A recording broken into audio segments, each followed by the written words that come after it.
El Barça no va a encontrar un sustituto para Lamine Yamal y Hansi Flick tendrá que inventarse algo nuevo, y en este vídeo trataremos de adivinar qué es lo que puede hacer el técnico alemán para paliar la peor baja de todas las posibles. Vamos allá.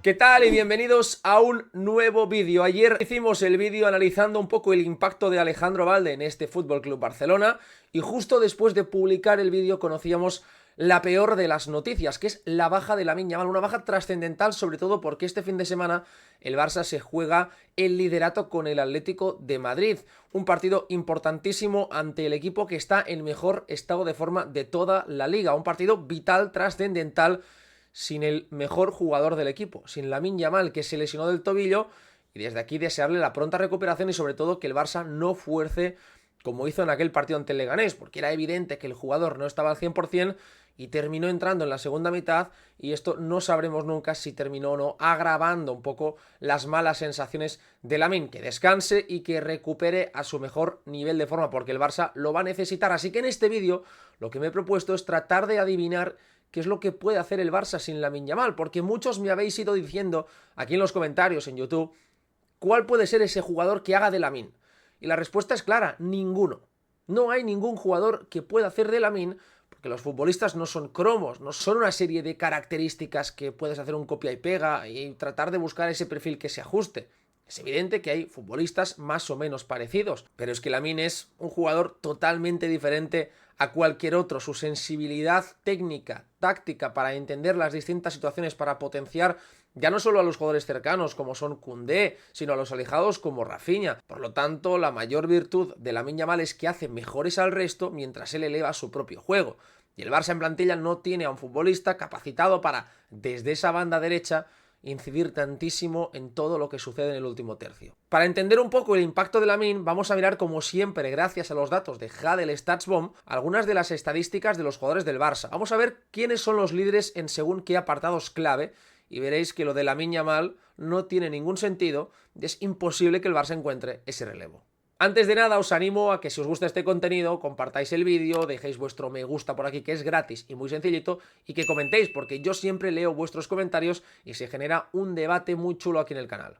Si miramos algunos datos de StatsBomb, veremos que Lamine Yamal, aquí lo tenemos, el primer jugador en la lista, es el futbolista de toda la plantilla que ha dado más pases hacia el área rival. Son 41 pases hacia esa zona, 13 más que el segundo, que es Rafinha, a pesar de haber jugado prácticamente 300 minutos menos. Es decir, es el futbolista más capacitado para hacer que el balón llegue a las zonas de peligro. También Lamine Yamal lidera la tabla en los truck balls. ¿Qué son los truck balls? Son esos pases que dan entre la defensa rival y el portero y dejan a un compañero en el 1 contra 1. 12 pases de este tipo para Lamine Yamal. También uno más que Rafinha, que es el segundo clasificado, pero de nuevo con 300 minutos menos. Si vamos a los pases que rompen una línea de defensa rival en el último tercio, la zona más importante del campo, más cerca de la portería, veremos que Lamine da 3,4 de media por cada 90 minutos. El segundo es Pedri con 2,6 y el tercero es Rafinha con 2,3. La diferencia es bastante importante y el Barça perderá, por lo tanto, al jugador más creativo y más capacitado para dar ese tipo de envíos. Pero es que si miramos los regates, Lamine Yamal es el mejor regateador del equipo, casi 3 regates buenos por cada 90 minutos. El segundo es Dani Olmo,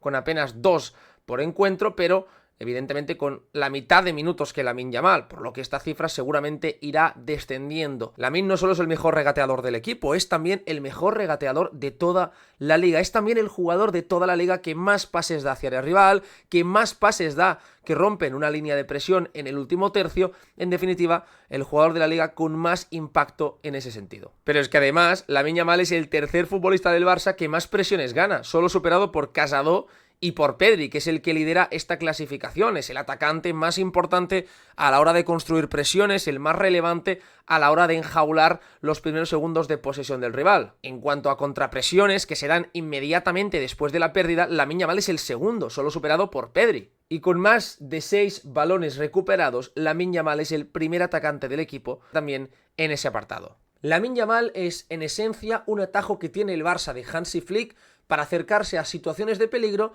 de una forma camuflada. ¿Por qué? Porque Lamine Yamal tiene esa capacidad paranormal para activar y encontrar a compañeros alejados, para activar y encontrar esas rutas que a priori parecen siempre cerradas al ojo humano.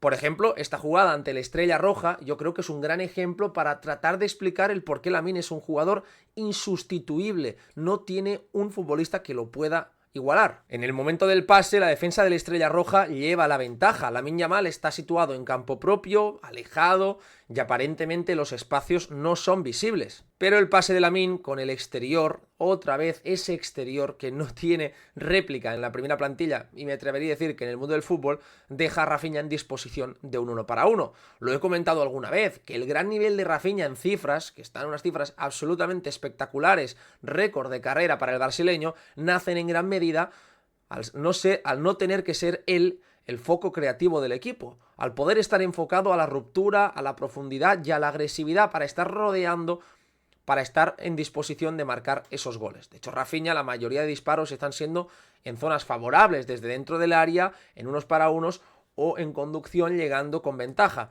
Rara vez están siendo después de una conducción, llegando en diagonal, por lo que se facilita ese proceso de finalización en Rafinha. Una de las grandes ventajas de este Barça de Flick es cómo ha encontrado esa complicidad entre Lamine y Koundé. El nivel del francés es uno con Lamine en su costado y es otro totalmente distinto cuando el canterano no está cerca. De hecho, Koundé es un jugador que no puede producir por sí mismo, no tiene regate, no tiene capacidad de desborde en parado. Es un lateral que necesita de ese jugador que le active, de ese interruptor que permita que haya luz en la habitación. Y este caso siempre es Lamine Yamal, que con su poder de fijar a los rivales puede abrir puertas a su espalda. Por ejemplo, en esta acción, él aquí ve el pasillo que se está abriendo y en el momento justo detecta el desmarque de Jules Koundé. Es muy difícil encontrar esa pausa, esa capacidad de pensar, de reflexionar las jugadas de una forma natural, de una forma muy poco forzada, como es todo en Lamine Yamal. Él siempre dice que no entrena ese exterior, que no entrena esas situaciones. Es algo que le fluye totalmente natural porque lo ha hecho toda la vida. Y evidentemente el otro punto axial en Lamine Yamal es la capacidad que tiene para aglutinar juego en situaciones de inferioridad. Darle la pelota a Lamine supone un alivio para el Barça, un pequeño atajo, repito, hacia cosas impensables anteriormente. Al final la táctica es sobre todo el futbolista, la capacidad que tenga o no para interpretar determinadas situaciones de juego, para dar o no calma a lo que se viene. El día del Bayern para mí me sirve de ejemplo para explicar cómo se puede traducir una presión, una sensación de agobio en una salida natural para el FC Barcelona. Lamine recibe, acosado por Alphonso Davies, se da la vuelta y va aguantando la pelota hasta que es capaz de encontrar esa rendija, que es capaz de regatear a dos jugadores y una vez ha superado esa presión en banda, ha permitido que el Barça salga con naturalidad y tranquilidad de una situación de presión.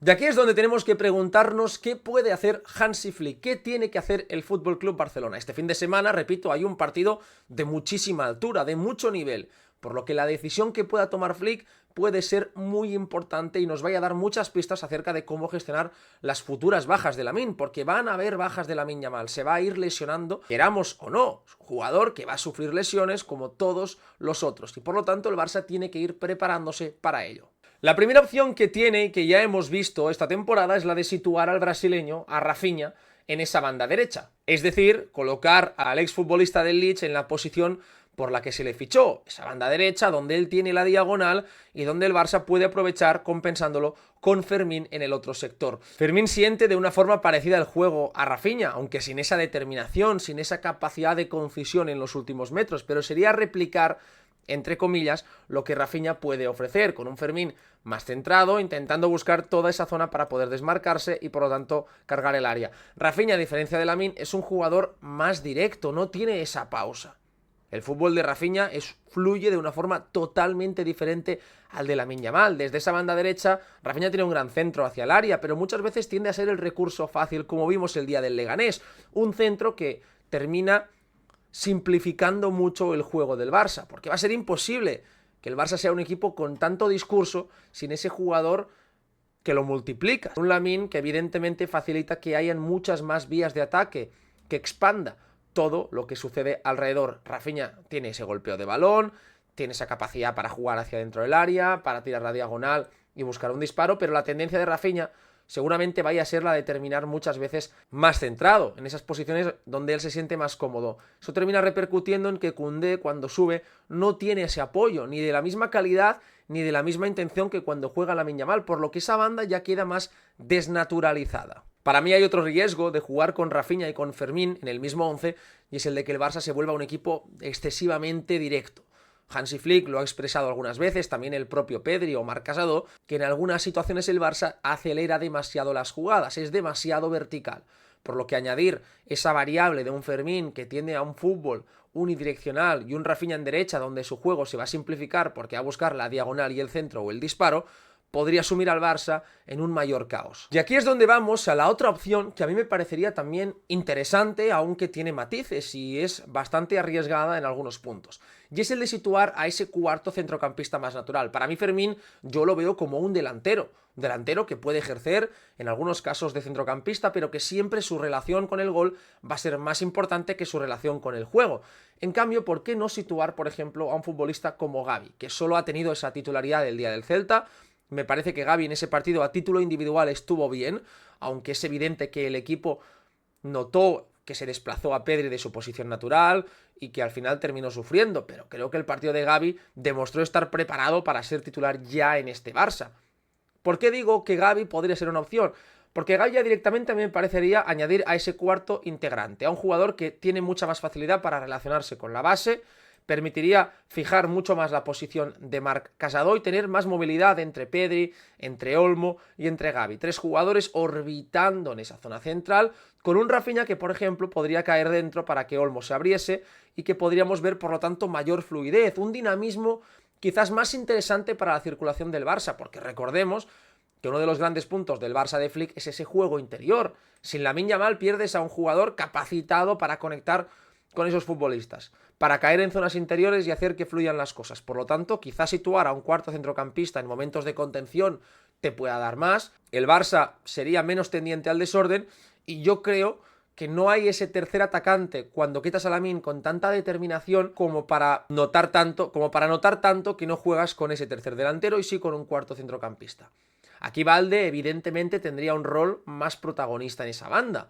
Sabemos que Balde no es un jugador que disfrute quedándose gestionando todo el costado, pero también podríamos ver a un Balde un pelín más cerrado, un Balde sin tanta altura para que el Barça hiciese una salida un poco más baja, con más puntos de apoyo, y aprovechar el dinamismo por delante del balón para que cuando haya movimientos Balde pueda conducir iniciando desde atrás, no empezando directamente desde arriba. El jugador que sí que tendría que ser distinto es Jules Koundé, porque evidentemente si quitas esa referencia, si alejas en ese perfil a un jugador, aunque Rafinha pueda caer, para mí aquí lo interesante sería mantener a Rafinha más abierto en izquierda, lo ideal, y que Olmo, siendo centrocampista, esa especie de media punta, cayese más a banda, para habilitar, por lo tanto, a Koundé. Creo que Olmo es un jugador con esa sensibilidad para el juego, para hacer paredes, para abrir nuevos caminos, y por lo tanto Olmo yo le demandaría que cayese más en ese pico derecho. Sobre todo por eso creo que es importante acompañarlo con otro centrocampista para tener, por lo tanto, ese Pedri que va rotando en todo el eje horizontal, que se pueda acercar, y un Gavi que sirva como compensación y que pueda hacer también movimientos para cargar el área, pero que a la vez se pueda unir al juego. Quizás lo ideal sería dejar a Rafinha para que Balde tuviese un punto de apoyo en esa banda izquierda y porque es la mejor posición del brasileño hasta la fecha, y tratar de hacer que fuese Olmo, sin replicar el rol de Lamine, el que interactuase más con Jules Koundé. Y para mí la última opción sería abrir el campo con Ferran Torres. Un Ferran que siempre ha dicho que normalmente que su posición predilecta es esa banda derecha. Sabemos que él se siente cómodo en la punta del ataque, que tiene la capacidad para marcar goles, para poder ser un jugador profundo, pero donde él rompe como futbolista en el Valencia es en esa banda derecha. Él ahí es un jugador, él ahí se siente cómodo porque se simplifica su juego, porque puede ir hacia la línea de fondo y sacar ese centro en el que es bastante bueno. Es verdad que para mí ahí corres el riesgo, repito, de que el Barça se vuelva un equipo demasiado previsible, de hacer que el equipo pierda matices y por lo tanto de terminar demasiado embotellado en tu propio juego. Para ello vas a necesitar de un dinamismo interior muy grande. Quizás un rol distinto de Koundé, un rol en el que Koundé esté más cerrado para poder abrir el campo y en el que Koundé se encargue de romper constantemente por ese pasillo interior. Incluso ver a Koundé fijando mucho más arriba, compensando con el movimiento de Pedri de apoyo más abajo, para poder hacer que el Barça tenga mayor fluidez. Es una opción porque además creo que Ferran está en un muy buen momento de forma, marcando goles, y quizás sería una forma de darle más confianza, de darle esa oportunidad. No sé con qué opción os quedáis de todas las que he ido diciendo, pero me gustaría leeros aquí en los comentarios, que me dejasteis que me dejaseis vuestro punto de vista y que por lo tanto interactuásemos para que esto sea más enriquecedor. Espero que hayáis disfrutado de este vídeo y os espero mañana aquí en el canal porque os voy a traer el análisis de Jofre Torrents, una de las joyas ocultas de la Masía. Así que muchísimas gracias y nos vemos en el siguiente vídeo.